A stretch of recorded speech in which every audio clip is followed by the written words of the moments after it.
नमस्कार।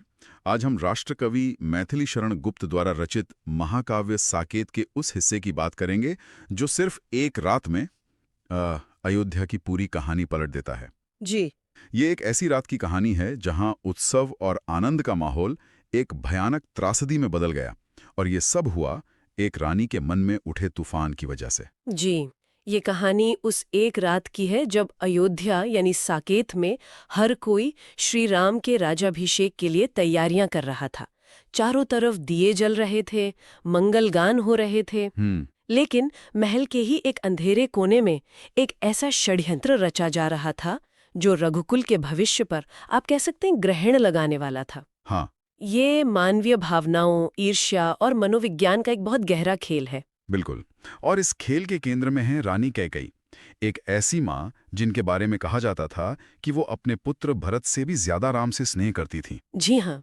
तो सवाल ये उठता है कि आखिर ऐसा क्या हुआ कि उनकी ममता, उनका वात्सल्य इतनी भयानक नफरत में बदल गया। चलिए उस रात के उस संवाद और उस मानसिक द्वंद्व को समझने की कोशिश करते हैं जिसने सब कुछ बदल दिया। बिल्कुल। तो कहानी की शुरुआत होती है अयोध्या के जश्न के माहौल से। हर कोई खुश है, हर कोई अगली सुबह का इंतजार कर रहा है जब राम को युवराज बनाया जाएगा। जी। लेकिन इस खुशी के बीच रानी कैकेयी की सबसे पुरानी और विश्वासपात्र दासी मंथरा, वो उदास है। उसकी त्योरियों पे बल पड़े हुए हैं।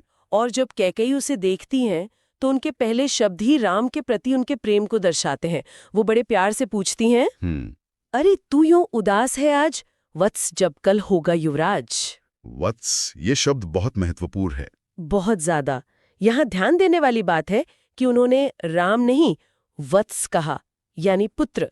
पुत्र, उनके लिए राम और भरत में कोई अंतर ही नहीं था। बिल्कुल कोई अंतर नहीं था। हाँ, और वो तो यहाँ तक कहती हैं कि मुझे अगर कोई दुख है तो बस इस बात का कि मेरा भरत इस समय अपने ननिहाल में है और इस खुशी के मौके पर यहाँ नहीं है। जी, उनका मन पूरी तरह से साफ है, कहीं कोई मैल नहीं। तो फिर मंथरा इस मजबूत दीवार को तोड़ती कैसे है? वो पहला बीज कहाँ से बोती है? देखिए, मंथरा एक बहुत ही कुशल मनोवैज्ञानिक है। वो सीधे राम पर हमला नहीं करती क्योंकि वो जानती है कि कैकेयी ये बर्दाश्त नहीं करेंगी। अच्छा। वो अपना माथा पीट कर कहती है, हो गया भोलेपन का अंत। और फिर वो कैकेयी के भविष्य पर सवाल उठाती है। उनके भविष्य पर कैसे? वो कहती है कि जब कौसल्या राजमाता बन जाएंगी और राम राजा, तब आपकी क्या हैसियत रह जाएगी? आप तो उनकी दासी बनकर रह जाएंगी। यह हमला राम पर नहीं, कैकेयी के स्वाभिमान और उनकी असुरक्षा पर था। ये सुनकर तो कैकेयी का गुस्सा 7वें आसमान पर पहुंच गया होगा। शुरुआत में तो उन्होंने मंथरा की बात को बिल्कुल खारिज कर दिया था। खारिज ही नहीं, उन्होंने उसे बुरी तरह फटकारा। गुप्त जी लिखते हैं कि कैकेयी कहती हैं, दूर हो दूर अभी निर्बोध, नीच ही होते हैं बस नीच। वाह। उस समय उनके चेहरे पर जो तेज था, जो क्रोध था, उसे देखकर एक बार तो मंथरा भी डर गई। कवि ने लिखा है, तीक्ष्ण थे लोचन अटल अडोल, लाल थे लालों भरे कपोल। क्या बात है! मतलब उनकी आंखें गुस्से से स्थिर और तीखी थीं और गाल एकदम लाल थे। जी, यह दिखाता है कि उनका राम के प्रति प्रेम कितना गहरा और सच्चा था। लेकिन मंत्रा हार मानने वालों में से नहीं थी। वो धूर्त थी। वो जानती थी कि कौन सी दुखती रग दबानी है। उसने पासा कैसे पलटा? उसने पहले तो माफी मांगने का नाटक किया। कहा कि मैं तो एक नासमझ दासी हूँ, मुझे क्षमा कर दीजिए। मैंने तो बस आपके भले के लिए ही सोचा था। पहले गुस्सा शांत किया। बिल्कुल। इस तरह उसने पहले कैकेयी के गुस्से को शांत किया और फिर अपना सबसे बड़ा हथियार चलाया। उसने कहा, भरत से सुत पर भी संदेह। बुलाया तक न उन्हें जो ननिहाल। ओह, ये तो सीधा दिल पर वार था। बिल्कुल। ये एक ऐसी बात थी जिसने कैकेयी के मन में संदेह का वो पहला कांटा बो दिया जिसे वो निकाल नहीं पाई।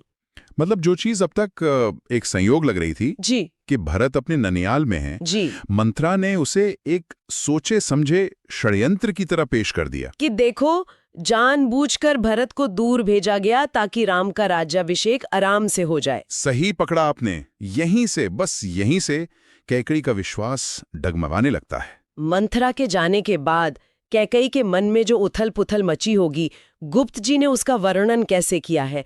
क्योंकि ये बदलाव पलक झपकते तो नहीं आया होगा। नहीं, बिल्कुल नहीं। और यहीं पर मैथिली शरण गुप्त जी की काव्य प्रतिभा दिखती है। उन्होंने कैकेयी के मानसिक द्वंद्व का बहुत ही सजीव चित्रण किया है। मंथरा तो चली गई, पर उसके शब्द कैकेयी के मन में जहर की तरह फैलते रहे। कवि लिखते हैं, गई दासी पर उसकी बात दे गई मानो कुछ आघात। अच्छा। कैकेयी अपने कमरे में अकेली है और उनका मन एक रणभूमि बन चुका है। उनके मन में किस तरह के विचार आ रहे थे? क्या वो खुद से लड़ रही थी? हाँ, वो खुद से, अपने भाग्य से और शायद ईश्वर से भी सवाल कर रही थी। वो अपने पति दशरथ के प्रेम को याद करती हैं और कहती हैं, नाथ, कैकेयी के वर वक्ष चीर कर देखो उसका चित्त, स्वार्थ का वहां नहीं है लेश। वो खुद को यकीन दिलाना चाहती हैं कि उनका प्रेम निस्वार्थ है। जी, लेकिन मंत्रा द्वारा जगाई गई सौतिया डाह और असुरक्षा की भावना अब उन पर हावी हो रही थी। उनका दुख वो धीरे धीरे गुस्से में बदल रहा था। और ये गुस्सा फिर उनके व्यवहार में भी दिखने लगता है। वो एक शांत, प्रेम करने वाली रानी से एक विध्वंसक शक्ति बन जाती हैं। सही कहा आपने। गुप्त जी ने उनके उस रूप की तुलना दुर्गा के रौद्र रूप से की है। वो अपने सारे कीमती आभूषण तोड़कर फेंक देती हैं, अपने रेशमी वस्त्र फाड़ देती हैं, महल में लगी सुंदर तस्वीरों को भी चकनाचूर कर देती हैं। हाँ, और उनके काले घने बाल खुलकर एड़ियों तक बिखर जाते हैं। उनका सुंदर शयन कक्ष, जिसे कोप भवन कहा गया है, ऐसा लगता है मानो किसी युद्ध के बाद का मैदान हो। ये बाहरी विध्वंस असल में उनके अंदर चल रहे विध्वंस का प्रतीक था। बिल्कुल। तो एक तरफ कैकेयी का कोप भवन एक रणभूमि बन चुका था, जी, पर महल के दूसरे हिस्से में क्या हो रहा था? बिल्कुल नहीं। और विडंबना देखिए, जिस समय कैकेयी के मन में भरत के लिए राज सिंहासन छीनने का विचार चल रहा था, हाँ, उसी समय राजा दशरथ गुरु वशिष्ठ के साथ बैठे भरत की अनुपस्थिति पर ही अफसोस कर रहे थे।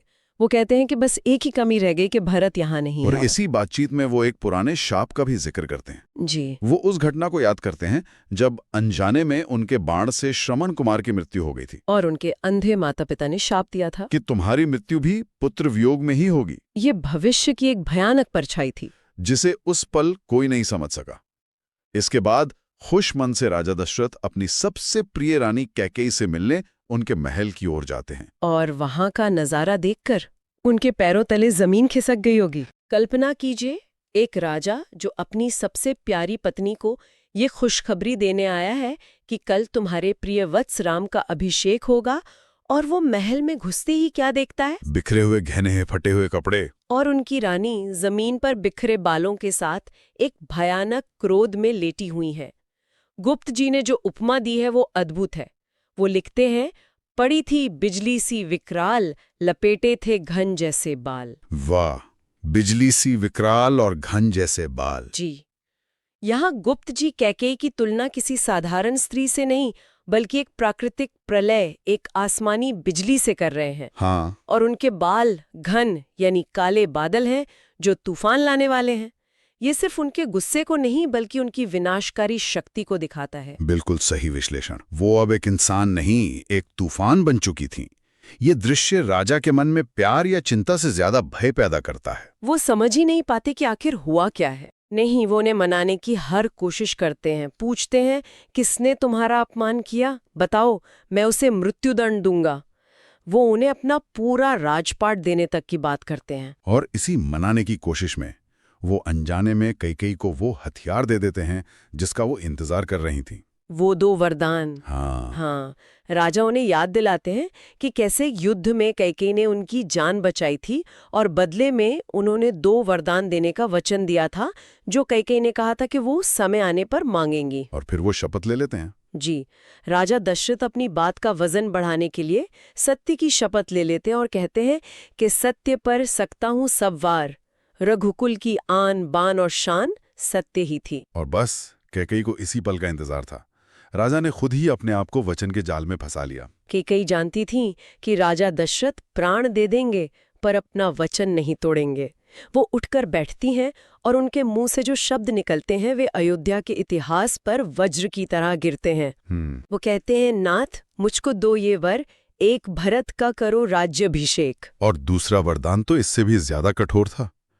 दूसरा ये दो, न हो उदास, 14 वर्ष राम वनवास। 14 साल का वनवास उस राम के लिए जिसे वो अपने पुत्र से भी अधिक चाहती थी। ये सुनते ही राजा दशरथ की जो हालत हुई उसका वर्णन करना भी मुश्किल है।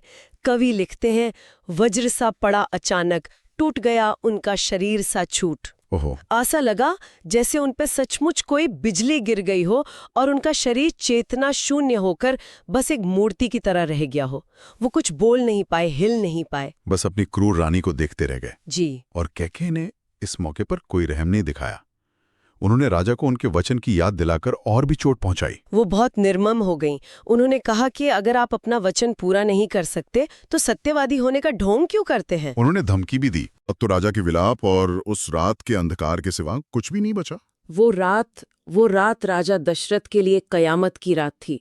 जब उनकी चेतना लौटी तो वो एक असहाय पिता की तरफ विलाप करने लगे। वो चीखते हैं, राम, हा राम, वत्स, कुलदीप। उन्हें लगा जैसे पूरी दुनिया में अंधेरा छा गया है। वो महल उन्हें शमशान जैसा लगने लगा होगा। बिल्कुल, कैकेयी मृत्यु की देवी जैसी और कमरे में जलते हुए दीपक चिता की आग जैसे लग रहे थे। पूरी रात इसी तरह गुजर गई। एक राजा जो कुछ घंटे पहले तक दुनिया का सबसे सुखी इंसान था, अब सबसे दुखी और टूटा हुआ व्यक्ति था। वो रात कटी नहीं, बल्कि राजा ने उसे आधा जीवित और आधा मृत अवस्था में काटा। और जब सुबह हुई तो वो अयोध्या के लिए कोई नई उम्मीद लेकर नहीं आई, बल्कि एक ऐसा भयानक सच लेकर आई जिसने रघुकुल की कहानी को हमेशा हमेशा के लिए बदल दिया। जी। साकेत का यह हिस्सा सिर्फ एक कहानी नहीं है, ये मानवीय मनोविज्ञान का एक बहुत गहरा अध्ययन है। बिल्कुल। यह हमें दिखाता है कि कैसे असुरक्षा, ईर्ष्या और संदेह का एक छोटा सा बीज अगर सही जमीन पा जाए तो प्रेम और विश्वास के दशकों पुराने पेड़ को भी जड़ से उखाड़ सकता है। और ये हमें ये सोचने पर भी मजबूर करता है कि किसी व्यक्ति की पहचान कितनी स्थायी होती है। जो कैकेयी अपनी ममता के लिए जानी जाती थी, वो एक रात में अपनी क्रूरता के लिए कुख्यात हो गई। गुप्त जी शायद हमसे ये सवाल पूछ रहे हैं कि क्या हमारे अंदर भी एक कैकेयी और एक मंथरा छिपी हुई हैं जो सही या गलत परिस्थितियों का इंतजार कर रही हैं? ये एक ऐसा सवाल है जिसका जवाब हर किसी को अपने भीतर खोजना होगा। जी। ये वीडियो देखने के लिए धन्यवाद।